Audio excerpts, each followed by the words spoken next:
And then she goes, what do you want to be? And I told her, I want to be a lawyer because, I mean, a girl can talk. So I figured I might as well use it to my advantage, right? And then she goes, ain't that lawyers don't have money?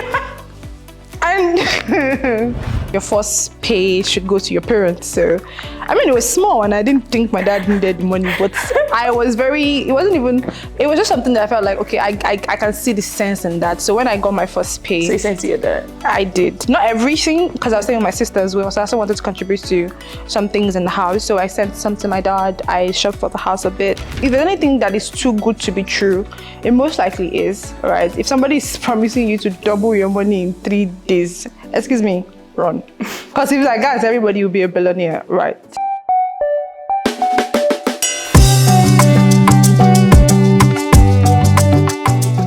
Hi guys, welcome to another episode of Finance Chat with Maryam.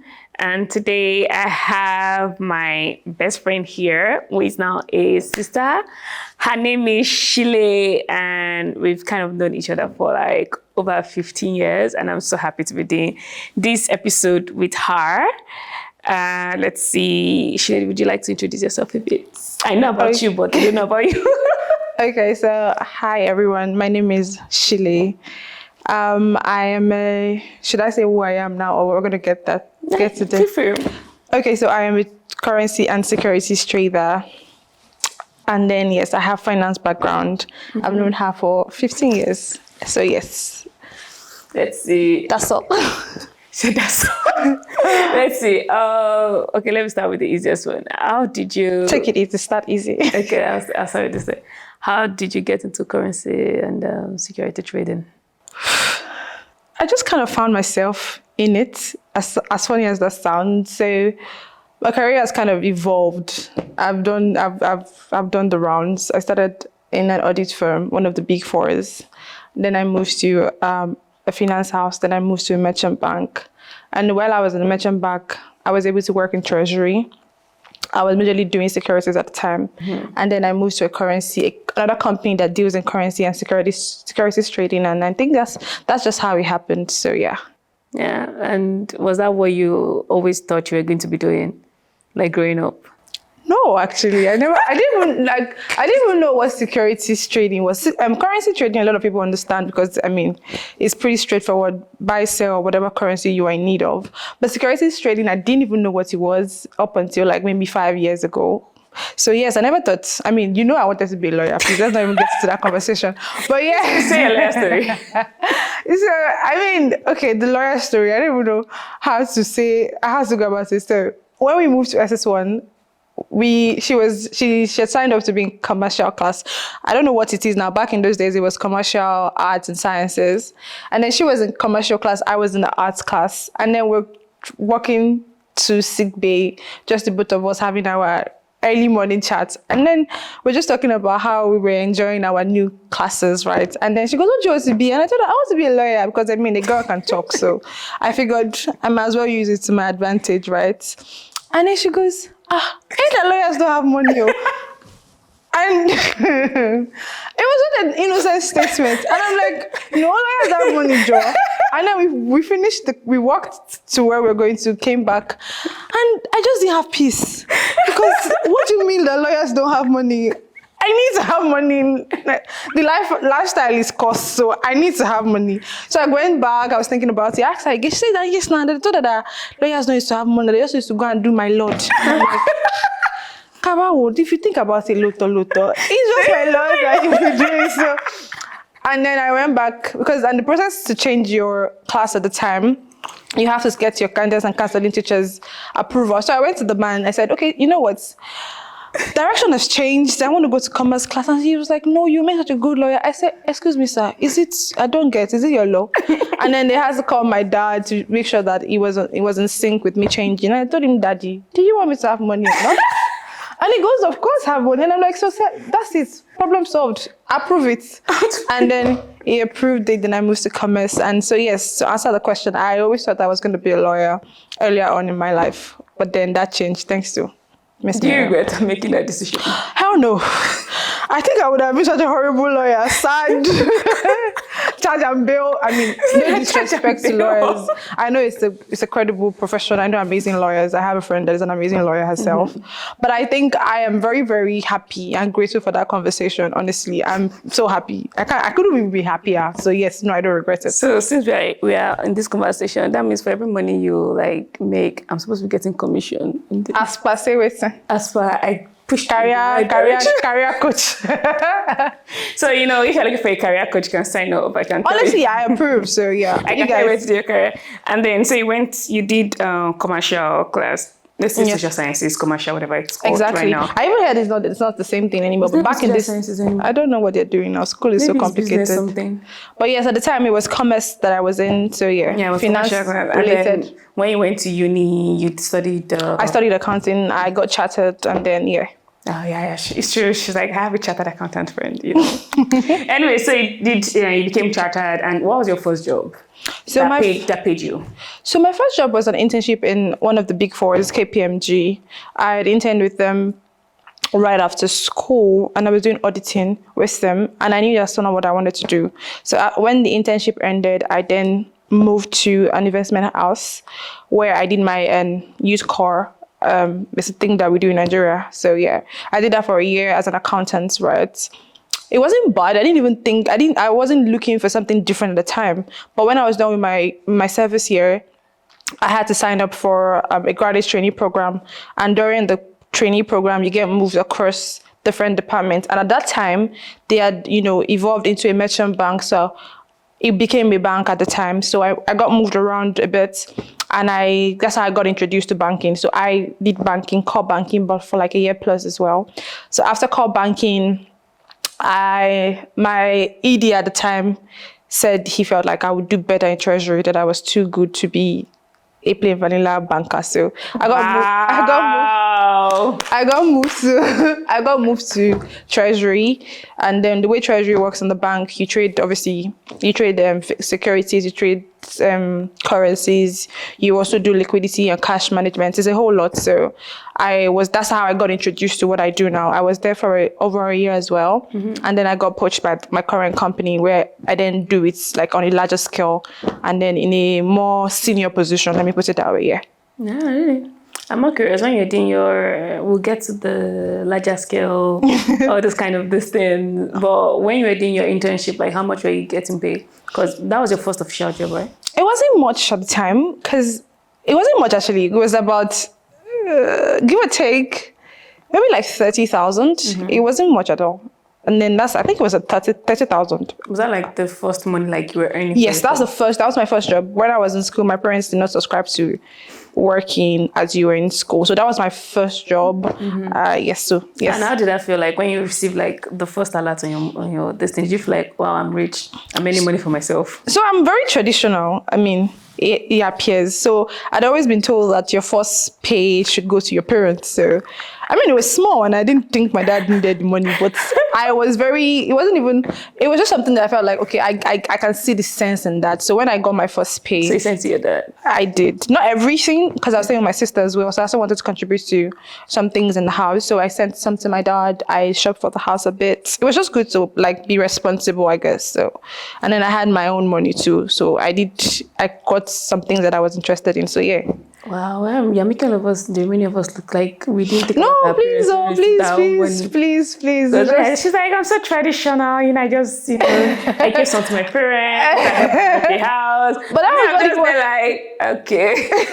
But that was what it was now. So, I mean, honestly speaking, I think a part of me was even selfish, because I believe that if you give your parents your money, you open bigger doors for you. So there was a bit of selfish thinking in doing that, but regardless of that, you still did it. That's the most important thing. Yes, I did. And from then to now, how would you say your income has grown?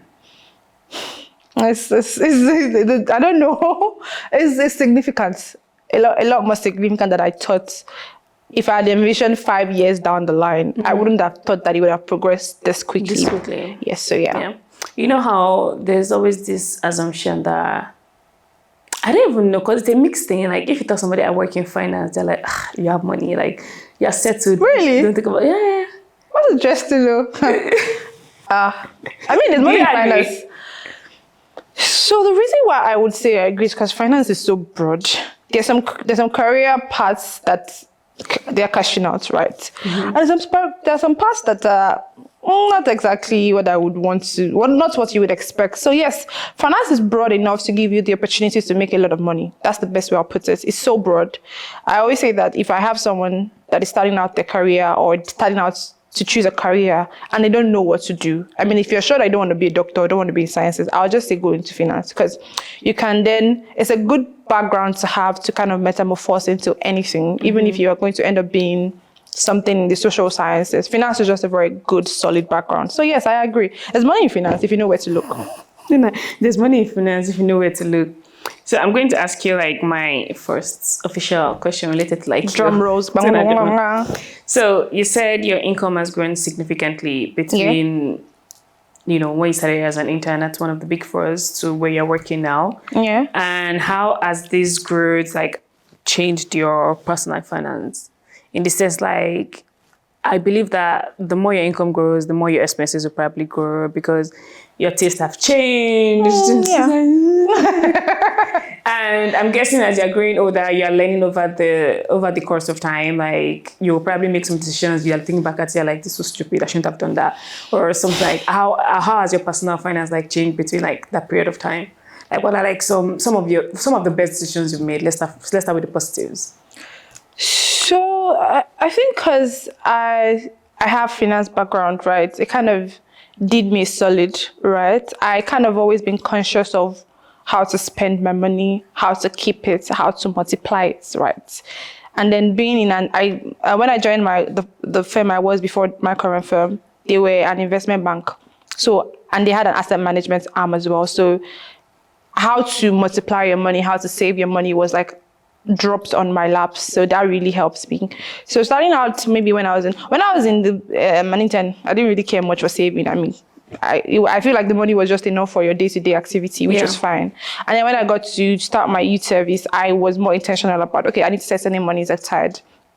And then if I set certain monies aside, how do I, multiply them? So I think I've always been very exposed to saving, I just knew how to go about setting money aside, saving my money, spending money. I mean, we all make those silly decisions, and I am right there with every other person, right? I have made silly decisions, and I think the smartest decision I've made would be to start. The one I'm most proud of would be to start saving early.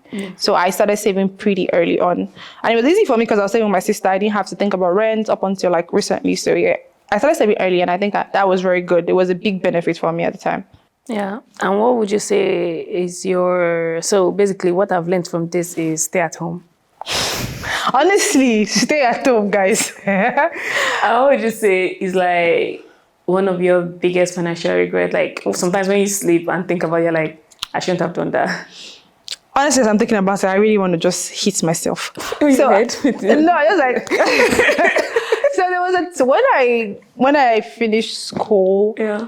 You know how, I don't know, in Nigeria, when you're done with school, everybody just wants to kind of give you gifts, and then a lot of the gifts I got was cash gifts. So I had that with me, and then my boyfriend at the time. You guys, it's not what you think, but then my boyfriend at the time said there was an investment scheme, multiply your money, yada. And then I mean, we all know it was a Ponzi scheme. You guys know where I'm going to, so I put my money in the Ponzi scheme, another money. So that was very painful. It was a lot of money even at the time. Thinking about it, doesn't my father come from a place? I got an estimation, say between the range. Okay, so I can pay more. It was more than 500,000 at the time. Let me just put it that way. That's just what I'm going to say. So how didn't you go into depression? I don't know. I was sad about it, and it was even more silly for me. What year was this, by the way? That was, when did I finish? 2018, yes. That was 2018. It wasn't so painful because it was money that I was gifted, right? So it wasn't like I worked for it and I lost it. So I didn't like have sleepless nights. I did have sleepless nights, but I didn't cry over it. But then it was painful because I was just like, I could have done so much more with that money. And I think at the time that was time that I think it was you that spoke to me about Bitcoin. So I kind of slashed the money into two and put half of it in Bitcoin. I was like, I could have just put everything in there, but then So yes, that's the silliest I've done. But trust me, a girl got smarter after See, that. a girl got smart. It was a hardcore lesson, but lessons were learned in so many ways. So yeah. Okay. Okay. And you mentioned that because of your career and where you've landed, like the idea of asset management, how to manage your finances just kind of like fell into your laps. Yeah. So like, what are like the three things that, people can think about when they think about like multiplying their money that you feel like people should know, but they don't know, but you knew because of the kind of position you were at. And you're like, okay, let me share these tips with you guys that you guys don't know. Because to be honest, people always talk about save your money in the bank, like save your money in the bank or invest it. People are always shouting, invest, invest, invest. Like, okay, what am I supposed to invest in? They say, buy shares. Okay, I want to buy shares. Okay, Which share should I what buy? shares am I supposed to buy? Like, you guys are just throwing words out there. Like, you're not not being practical. exactly. You're not being practical. Like in my situation, like, what am I supposed to do? So if you're going to give like maybe just three things that you do, and you'll be like, I do this, and I mean, investment is always a risk anyways, so it's not like it's guaranteed that you're going to make money back from it or this thing, but I do this and I find that it works for me or something like that. Okay, so number one is that you can save. There's no amount that's too little to save. I know some people feel like my money is not enough to buy beans, so I might as well just eat it. I sometimes I'm on that school of thought with you guys. Like sometimes I'm like, you know what, this money is not going to be significant. I might as well just blow it. But the truth is that there's no amount too small to save. You just have to find the best place to put it into. Right. Two, there's no. If there's anything that is too good to be true, it most likely is. Right. If somebody is promising you to double your money in 3 days, excuse me, run. Because if it's like guys, everybody will be a billionaire. Right. And then three, I would say that know your appetite, or okay, let me put it this way. Have an idea of when you would need the funds that you want to invest, right? What that means is like, so you need to, I don't want to start using big words because I don't want to confuse anybody, but what I would normally say to somebody that is finance service, profile your funds, like be able to segregate your funds, right? There's some monies that you know that you don't need in the next 3, 4, 5 years. I mean, some wolf money comes and drops on our legs and you don't really need them. So yes, just be able to segregate your funds to, okay, this money is like emergency money. This money is money I'm not going to need in the next couple of months. This money is a bit more long-term, so I'm not going to need it in the next couple of years. So that gives you a better idea of what kind of things to invest, because there are numerous buckets of investment options, right? Products.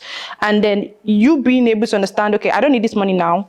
You know what to put it in. I need the money, maybe in emergency money. I can call upon it anytime. You know what to put it into. So I think those would be my top 3. That'll be your top 3. Yes. And this is actually, I'm asking this question because like this is actually one of the reasons why I started this or this thing. Have you ever really like sat with like your friends together and you're like, let's talk about money, let's talk about savings, let's talk about investment. So what do you guys do? My office, right, we're all finance savvy, and then we talk about investment options all the time. We talk about finance all the time. Mm-hmm. And I think I'm more inclined, investment inclined amongst all of my colleagues. So we do have conversations and they do ask me, oh, Shile, I have this, what do you think I should put it into? How do I diversify my portfolio? That, yes, we do have conversations about money. You need to. I mean, at this age of our life, I'm talking about like your personal this thing, because like your personal relation, I'm talking about like an office setting, okay. Like your personal relation. For example, I can't think of me and you sitting there thinking like, oh. No, I don't really have personal money conversation with my friends. It just never comes up. And that's weird. I don't know actually, because we literally talk about everything and then money is just not. I think because both of us are finance savvy, I just assume that you know what to do with your money. Okay, so we're making assumptions for each other, like, oh, I think so. What you do. I feel like, I think that we're both smart people, so I'm just assuming that, oh, you're probably doing smart things with your money, and you're like, if I'm not doing smart things with my money, how would you? Good question. We should start to have those conversations, because, and I mean, you never know enough. You can always bounce ideas off people. So I think that's one that I don't know how we slip through the cracks. Yeah, I personally think like it's usually a very difficult conversation to have. Not really. I mean, I'm maybe for me, because I'm not the most what's the word? I'm not a closed book. If I call you my friend, I'm very comfortable sharing a lot of things with you, right? I know certain people are more, close knit when it comes to finance, money. I don't think I am personally. If I can call you a friend, and you are my number one friend. So there's nothing to hide, right? So I most people probably because they're not big sharers and they don't want you to have an idea of what's going on in their finances for whatever reason. But I think that's number one. And we're Africans, really. Certain things are not open book conversations. Do you understand? Yeah, that was like, and I think money African money is like one of those things growing up, like I remember that my mom and her siblings, they don't like to know how much you're collecting. All those kind of things are very soft kind of conversations. Because I mean, for whatever reason. So I think that our background also doesn't encourage us to openly talk about money, finances, how to kind of go about it. So yeah, I think so. I think that contributes a lot to it. Yeah, so we kind of like inherited. Yeah, that. Being secretive about your money. Yeah. Like maybe the best you can do is, so what's the new investment trend now? I never remember my mom and her siblings talking about money at all. I feel like it was like taboo. Don't ask me about money. Why do you want to know what I'm doing with money? Why those side eyes? I think my mom's a bit more open about it. No, I would imagine that your mom will be. Your mom is very more like she's very open-minded. So yeah, she's like more open about it. Like, I'm not even surprised. I'm not even surprised. Okay, so I know you. I'm not even assuming. I know you. This girl, she's a baby girl. She likes to live comfortably. So I'm going to ask you.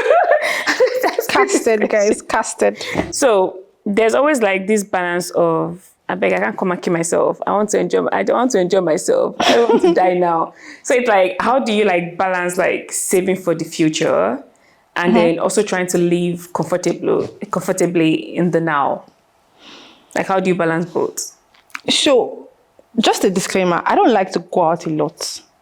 So outside doesn't really take that huge chunk of my money. You people that go outside, I can't advise you. We're not in the same bucket. Because the times that I've gone outside, I run back inside. Because what's happening? Like, what's really going on? Especially in this Lagos. So, and then God has helped me that I'm not so outside inclined, right? I can go months without even going out. The only thing that takes my money outside is food. Good food. Right. So how I'm able to I have days that I step out of my already planned budget or like money set aside for certain things.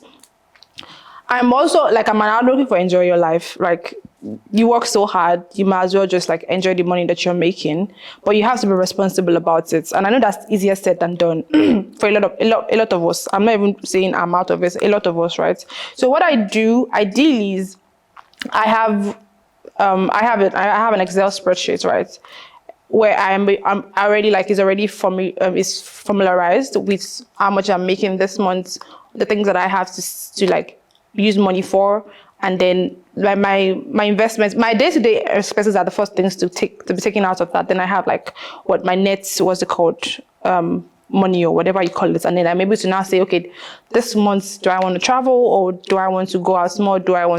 Every time they pay my salary, I go out to eat. That one is a no-brainer. You're like, I'm going to go and have a nice meal.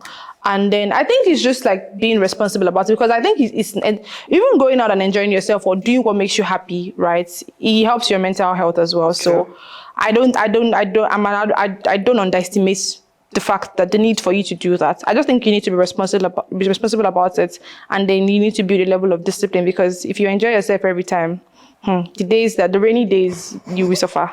So just be responsible about it. Don't give it a chance, like make plans. And then if you now want to say, after all the plans I've made, I want to go a step further and do something outside of that, then you are able to be reasonable about it. I mean, if you have 100,000 left out of all of your money, you will not say, I want to use that 100,000 to go and enjoy my life. You're able to now say, okay, you know what, let's do 10%, 20%. So yeah, just have plans. Don't leave things to chance. That's one thing. Most people don't have like a specific way they want to go about managing their money. Just say whatever happens, happens. And that's why you're able to pray to God. I never leave money in your account. Don't leave money in your account. What do you mean by we should not leave money in our account?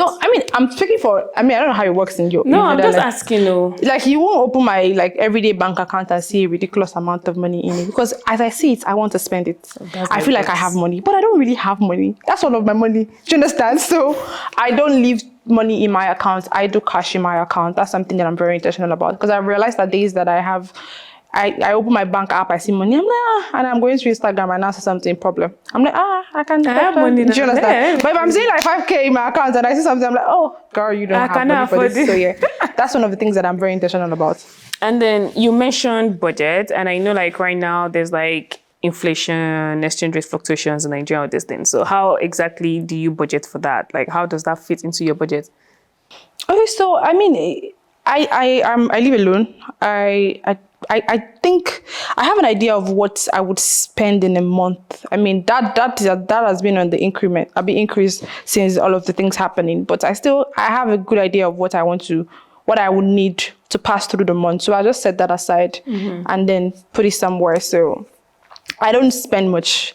I cook occasionally, so I know that every month I go to the market, I go to do grocery shopping, and then once the house is like stocked, I don't have need to go out and buy or spend any more money, only maybe when I'm going out. So I have a rough idea of how much I'm spending in a month, and I just set that aside, and then I'm able to then do away with every other thing however I want to. So I can just, even with things going AWR, maybe I put what's the word now? Buffer.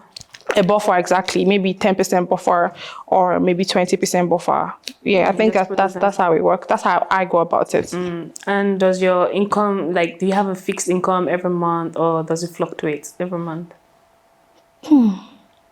So I do and I don't. Right? Because how do I put it? So how it works in my organization is our salaries are in dollars, but if you want to collect it in naira, they can give you naira. So then it fluctuates because they will use existing exchange rate for you. Nobody wants to collect in naira. I mean, people have naira obligations. So if you say, oh, this month I want my salary in naira, they would then convert it. So obviously we know how the dollar exchange rate has been. So if this month your salary is converted at 1,003, tomorrow 1,004, tomorrow 1,002. So it then fluctuates. So that's how I say I do and I don't. So sometimes it fluctuates if I want to receive my money, the naira equivalent. But if I want it in dollars, it's pretty much fixed. So you decide this every month? Like, I mean, the months that you want it to change, you can just inform the HR and then they will let you. They would. Oh, okay. I was going to ask, and so I mentioned like how you try to live comfortably, you try to live in the now and everything, and then I was going to say like, when you've kind of like spoken about like the whole currency fluctuation when it comes to like daily expense, but then it's like, how do you handle that when it comes to like traveling outside the country? Don't go anywhere. I mean, that's beyond you. So I think you shouldn't even give yourself too much headache about worrying about it, because there's really nothing you can do. I mean, it depends on how often you want to take those trips. I mean, when dollar was 700, I'm sure you might be able to take 2 or 3 trips. And then now that it was 1.5, you might have to cut that down to 1 or 2. I think, and one thing that I think would help a lot is to plan your trips in advance. I know there's a lot of, there's the room to how much advance you can plan your trip. But trust me, I'd be planning trips 3 months to the time. I'd be planning trips even maybe 4 months. There's a trip that's upcoming. I already booked my tickets. I've done everything. I don't have energy. Because I can't even start thinking that dollar will not be what when I want to book tickets and then clearing on my account. So I maybe plan your trips in advance. And then maybe we might have to live with the reality that we might have to cut down on the number of trips that you might be willing to take. Yeah, with this thing. I don't want to put you in a spot because you cannot fix the problem. But let's say you become like the finance minister of Nigeria now. What's the first thing you're going to do? Anything? I don't know. I actually don't know, because like this conversation comes up from time to time, obviously, with what I do. And I think that we are in such a fix that there's no immediate or like quick fix. Like you can't just bandage it or plaster it. So the issues are so in depth and they're eating deep into the system.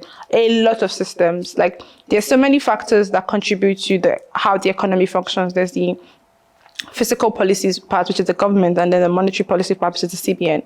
So there's really so much that one person can do. I think if I was to be a finance minister, right, I would just be more intentional about working with the CBN, because this is very personal. I don't think that both the physical and the monetary aspects of Nigeria's economy are working hand in hand, and that means I'm talking about the government and then the CBN.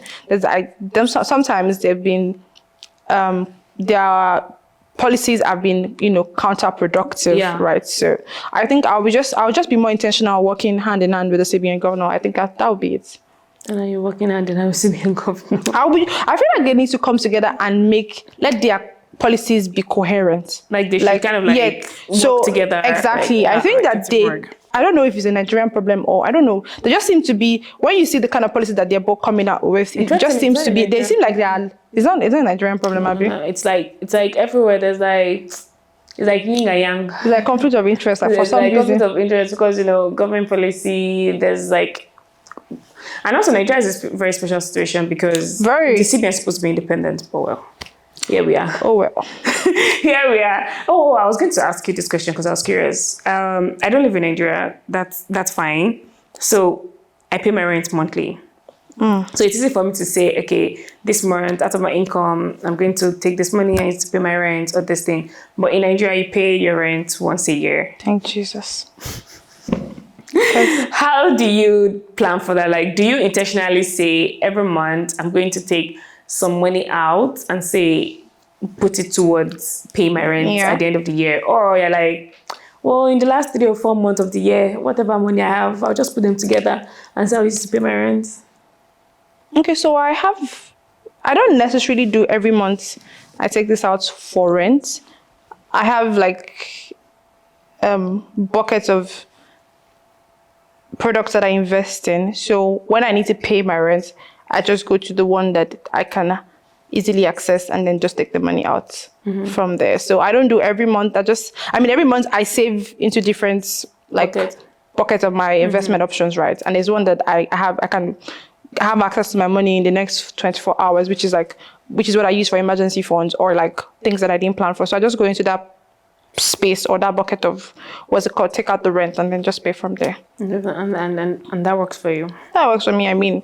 Those monies are there to be spent anyway. So, they're supposed to be for like immediate things, maybe emergencies. So that's what I use that for. Okay.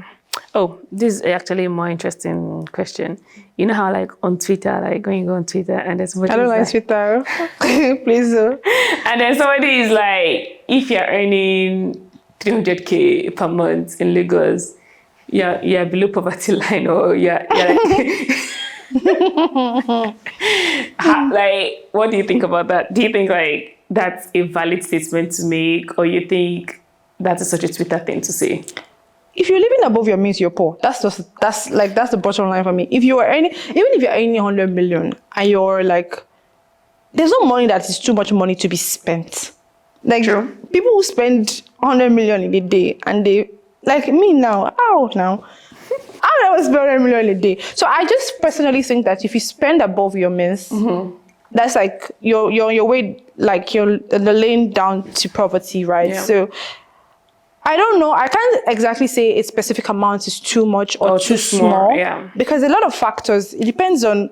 There are a lot of factors like the area that you live, what kind of lifestyle that you want to live. And I know all of us want to live the good life, but you'll be surprised that what the good life is to you is different from what exactly. I agree. So I just think that there's a lot of personal interest that comes into that than for me to say 300K is too much, it's too small money. I can say for me, right? But then even for me, if what I'm earning is 300K, I'm going to live within my means. I'm not going to say, well, okay, so now if I say 300K is too small and I'm earning 300K, oh, like, I'm going to steal. No. So I just feel like the idea is live within your means and then obviously work on improving that. But while you were in that, there was a time that I was earning what's even less than that, right? So just work within your means, what you're earning, and then you'll be fine. I mean, it's a matter of time. Career progression is one thing that is sure. It's stagnant as long as you're improving yourself. Do you understand? Your pay would gradually but surely increase. So whatever place you'll find yourself, don't be so worried about whether or not that's enough money. Just try and work with it till you're able to improve on it. Should I tell you the best part of everything you said? I love the fact where you said nothing is too small, nothing is too big. Exactly. Because at the end of the day, you're the one that knows like what is enough for you. So live within your means. So like 300K might be too big for you, 300K might be too small for somebody else, but that does not mean like you have the absolute right to say this is too small. When I say this, I just laugh.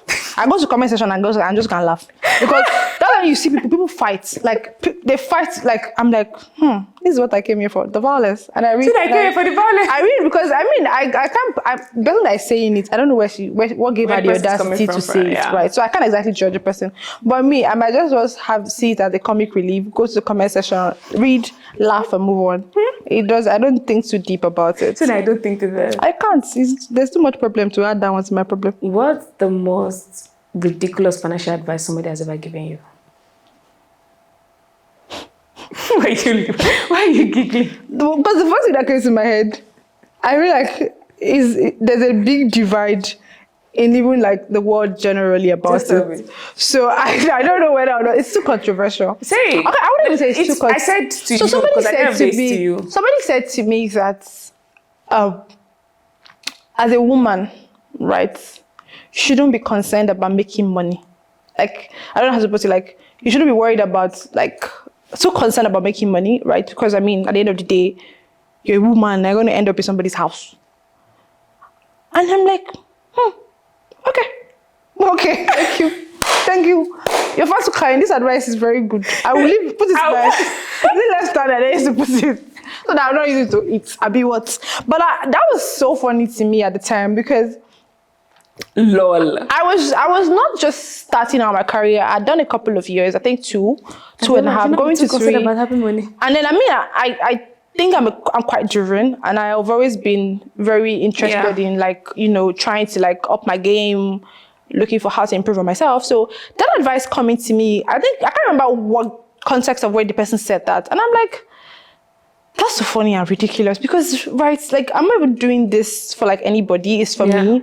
And then there's a level of, the sense of achievement that I get by, you know, setting goals, achieving them being what I would want myself to be, that's not attached to being in a man's house, being with a man. And I don't see how the two correlate.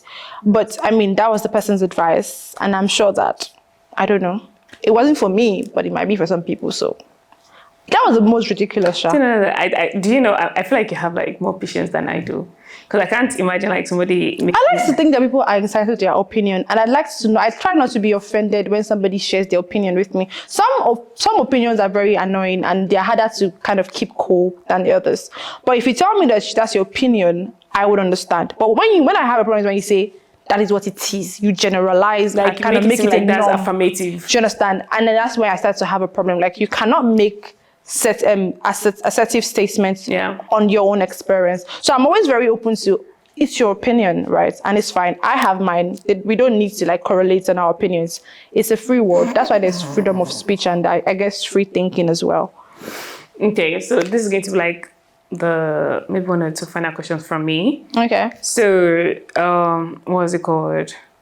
You're doing okay for yourself, you're able to live comfortably, you're able to save, you're able to invest. Some might even say they'll probably put you in the middle class Nigeria. Sorry, we're all in the low class, please.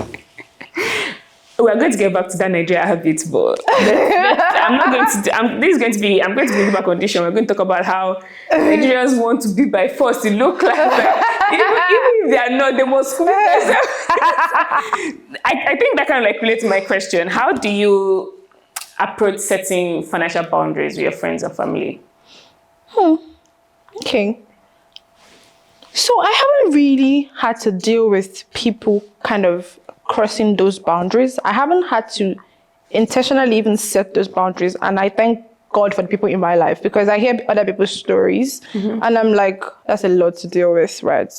Expectations from family, expectations from friends, expectations from strangers as well. Like people will be telling you wild stories about somebody just calling them from the blues and billing them heavy. And I'm like, how does that even happen? What kind of would you have in your life? You post a picture of you traveling on Instagram. And then people start messaging you. I just like, bro, I haven't had to deal with a lot of that. And thank God for that because I don't know how I would deal with it if it was such a consistent thing. Yeah. I like to think that one of the reasons why God will bless you is to be a blessing. Yeah. So I'm very, what's it called? I'm very open to you helping out those around you. And I try to do that as best as I could or I can, right?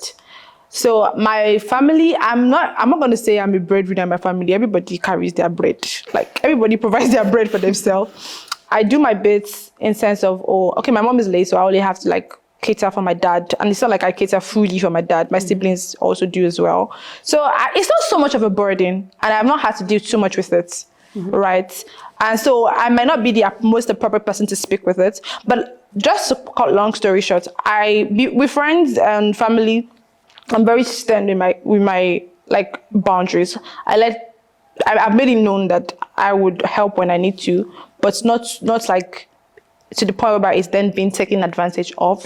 And glory be to God, my family members haven't put me in such position. And not so many friends. I mean, there'll be one or two friends that I'll be like, that's wild. You just call me up and then do that. But like maybe one or two, and very, very like rare occasions. So I haven't had to deal with that so much. But I mean, everybody needs to put boundaries regardless. And if people in your life are not respecting boundaries, you just have to be stern about sticking to them, because then you would then start to overstretch yourself when those boundaries are constantly breached. So yeah. Let's see. And my final question would be, what do we expect from Shile in the next 5 years financially? Like what kind of plans? I like to say that I want to resign early. I'll be retired early, so no. But then aside from that, I mean, what to expect from me? I'm not the most mysterious person. I'm not the most. I mean, I have a couple of things that I want to do for myself personally outside of work. But I mean, 5 years down the line, I probably will still be doing what I'm doing. Maybe attain one or two more degrees. I don't like school, so let's just say one. One more degree, which I'm already working towards, and then hopefully I would have, ventured to starting something personal to myself that I'm working on. So yeah, I think so. I think 5 years is not that far, right? Yeah, it's not. Only that by that time You open your eyes and you close. do you understand? So I probably still will be in my career path, and then like I said, maybe a degree down the line, and then maybe working towards launching what I want to start personally. Yeah, I know that. Well, And maybe what a about baby or two. Japa? Yeah. We'll see. We'll see. Because I'm not on the jackpot train, but at the same time, I've had opportunities where I've seen that sometimes maybe that's necessary. So we will see. You see how it goes. So it's not like it's a hard no. No, it's No, nothing is ever a hard no. No, is it like by force I must leave No. this country? I mean, I would like to have another passport just so that there's ease of movement. Nigerian passports really restricts you. But I think that's the only thing that I'm working towards. I don't think I want to leave Nigeria fully. I think there's so much to be done here, so much money to be made here. And I will still very much be in the Nigerian space. But it could be Nigeria and another country. Together. Yes, God willing. So yeah. Let's see how it goes. I mentioned like that will be the last question from me. However, I do this where I ask the previous guest to write down a question or a statement for the next guest. Oh, that's interesting. I know, I copied it from somewhere. Let's see the last one I got. What purchase have you made recently that you regret? What purchase? I have to think about that. Purchase. Oh, it's not too much of a big deal. I got a memory topper, like a big bed. Like so I don't those memory toppers. Just so that it's soft. And I don't like it. And it wasn't the cheapest item to buy. It wasn't the most expensive as well. But I'm like, for how much it costs, you're not bringing the comfort that you promised. I used to have it. So I'm even this morning I was like, I'm gonna rip it out of my bed. Yeah. And then, but I'm like, that's it was not the cheapest to just abandon. So you're like, I'm still going to force myself to. True, like I think that's the recent purchase that I'm not enjoying. I'm not getting my money's worth. That's how you feel? Yeah. Because I thought it was going to be so comfortable, so soft. So this is why you should be sharing financial covers. If you had told me this by memory topper, I'll have told you for free that it's a waste of time because I bought it 2 or 3 years ago. Can you imagine? People in my office have to be blamed. I told them that my bed was too hard and they told me to go and buy a memory topper, that they had one and they gave very good reviews. But I mean, to answer your question, that's the last product that I'm not really enjoying and getting my money's worth. No, this thing. Okay, so we had like the second to the last segment of the show. So I call this part this or that. So it's more like similar to rapid fire. Okay. So I just ask you like this or that and you choose the one you would prefer to do. Okay. So I ask you 5 questions. So my first one is online shopping spree or in-store bargain hunt? Online shopping spree. I'm a lazy person. Wasn't it you that left my house and you went to look for 2 white shoes? Yes. Sometimes the fashion item has to give, and fashion is hard. The outfit has to come together the way it is in your head. And if it's only one white shoe that is messing it up, you gotta find it. Okay, did you find it? I found a vendor, but I've not ordered it yet. I'm waiting to see another. I want to look around first. Mm-hmm. The second one, expensive one-time purchase or several smaller splurges. If you'd asked me this a year ago, I'd have said smaller was the code. Splurges. But then right now, I think expensive one purchase. Because I feel like those smaller ones are not, they don't deliver on the quality. Yeah. And then that one expensive one, you might think it's just one, but then when it comes to longevity of it, it serves way better than the smaller one. So I'll just say that the most expensive one. The third one, keep a piggy bank or a digital savings app. Digital savings app, I think at this point, we should be embracing technology. Let's not be putting I coins. do like the idea of a piggy bank. I Looks do. cute. I do. And I'm so basically going to like introduce that to my kids at like the earliest age. Yeah. But like, I mean, we're adults. We should let the kids have the piggy bank. Okay. The fourth one, rent designer clothes or buy off the rack. It depends. If it's for like a one-off events, I don't mind renting because I always ask the question of what did these celebrities do with all these gowns? Would they be able to rewear it? Because I don't think they'll be able to rewear it. Right? And that's a lot of money. I mean, if you're going to do an auction, then that makes sense. But like if you don't plan to like resell it, I don't have a problem renting. But I also have an issue with renting. Wearing things that people have worn before. Yeah, me too. I have that. But do you know that's why I find it very hard to do thrift shopping? So I'll have a custom piece made. I will be the first to wear it, then I'll start renting it out. Do you get? So I don't have to keep it in my wardrobe, and then you can sell other people as well. Okay. Then my final one, economy class with extra cash or first class with less spending money. Economy class with more spending money. I mean, I don't. Economy class with more spending money. I mean, let's have more souvenirs to bring home. I can tell you, I'll choose first class with less spending money, but it'll be all right. No, I think I want to have more. Actually, Emirates Airline, Qatar. Emirates has like the best first class. They can't even argue with that. Emirates Airline, Qatar, take my money. Take everything. Give me first class. I'd rather go and be drinking Gary my destination. No, I don't think I want to do Gary. I think I would just do economy. Then I have more money to buy like the things that I like, things that I see around. Oh, shopping baby. Okay, so the last part, which is you also get to sign into my book of life. Yay! And you get to either write a question for the next guest or make a statement. Okay. Yes. Okay, so you want me to sign and then write something? Yeah. So then I sign? Yeah. You can recite your name. Shile was here. Shile beautiful. Somebody even wrote a crown with their name. Okay, I'm just gonna give myself a very cute love. Because, yeah. Okay. So, thank you for coming, and you get to sign out for the show. I don't need to sign out myself. Okay, so thank you guys for joining us with Finance Chat with Maryam. My name is Shile, and thank you for watching. It was very insightful speaking with Maryam and also giving 1 or 2 tips. Please like, share, subscribe, and comment. It's Finance Chat with Maryam. There's going to be loads and loads and loads of more advice, so stay tuned. Thank you. Bye.